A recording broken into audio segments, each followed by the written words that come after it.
Salut les Brico Girls! Alors voilà, je suis contente qu'on se retrouve pour ce tuto. Aujourd'hui, comment réaliser du smoking. Donc je vous montre le smoking. Qu'est-ce que c'est? Qu'est-ce que c'est? Voilà, voilà.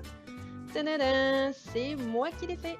Donc j'aimerais bien partager avec vous tout ce process. Si je l'ai fait, vous pouvez le faire. Allez, c'est parti, on y va. Donc tu commences par faire un tracé. Voilà, donc ça par exemple c'est des pointages que j'ai fait. Donc j'ai coupé pour faire ma réalisation. Là en l'occurrence j'ai coupé un carré de tissu à la base qui faisait je crois 102 cm sur 41. Et en gros tu perds 100%. Donc tu as une consommation du double.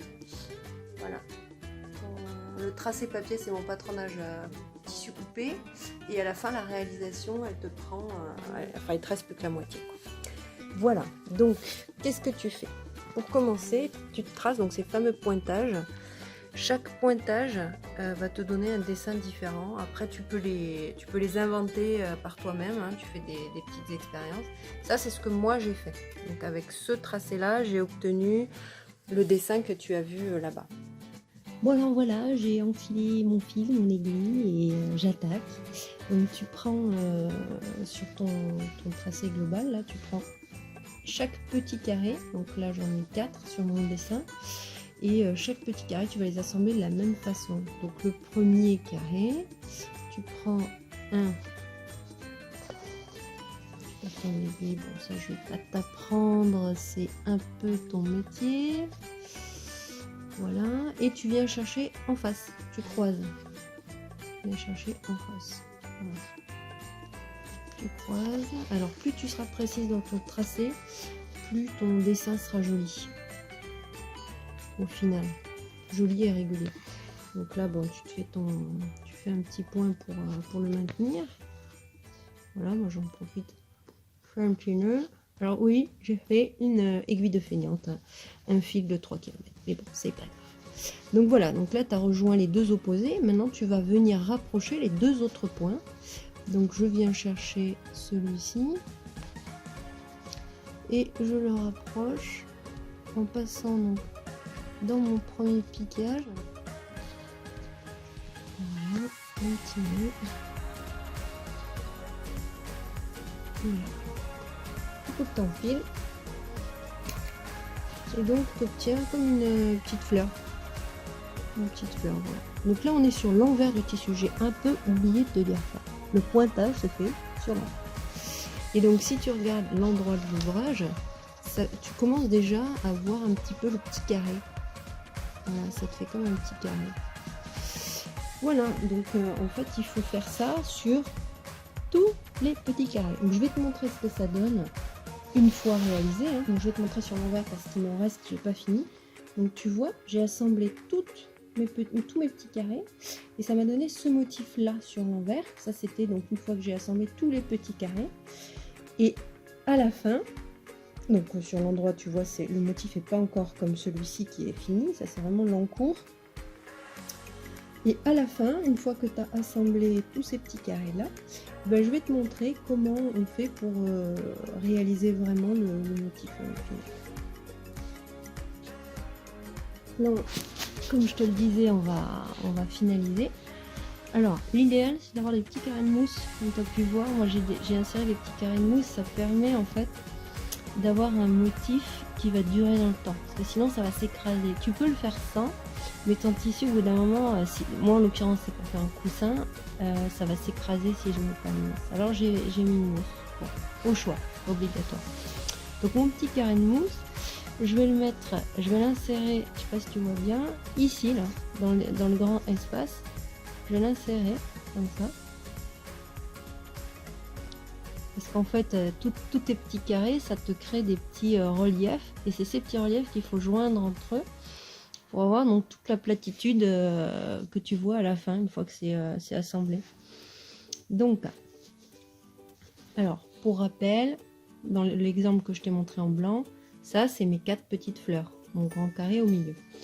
Donc, tu viens chercher 2 angles d'une de tes petites fleurs. D'une de tes petites fleurs, ici, En fait, tu vas coudre tout le long comme ça et tu vas venir rassembler cet angle avec cet angle. Donc, cet angle avec cet angle. Tu vas faire ça sur tous les 4 côtés. Donc je commence.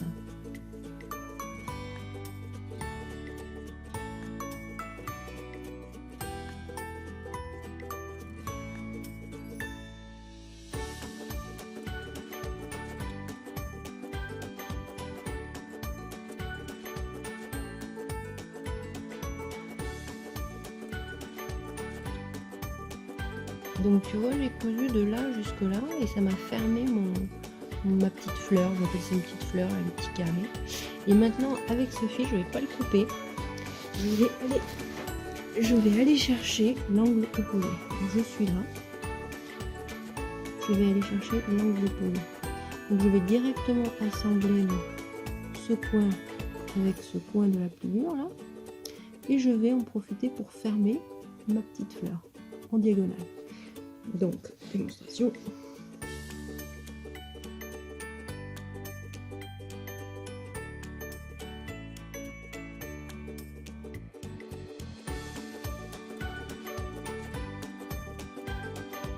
Donc tu vois, et je vais continuer dans le prolongement pour venir fermer ma petite fleur là.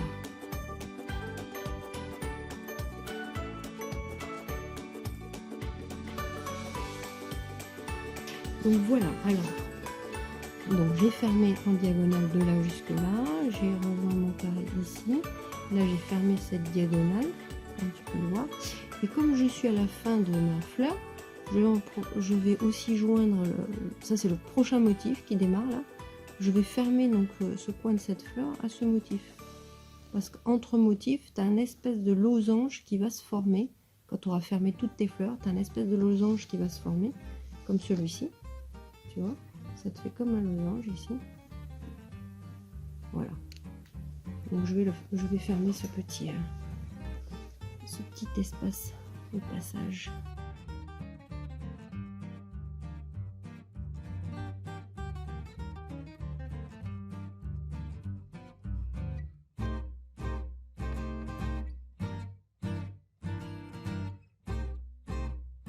Voilà. Donc je reprends. On a fermé la première diagonale, maintenant on va fermer l'autre diagonale pour que ce soit un vrai carré.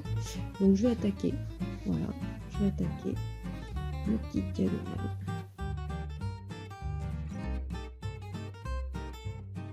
Voilà, donc comme tu peux constater, j'ai essayé d'avoir des longueurs à peu près équivalentes.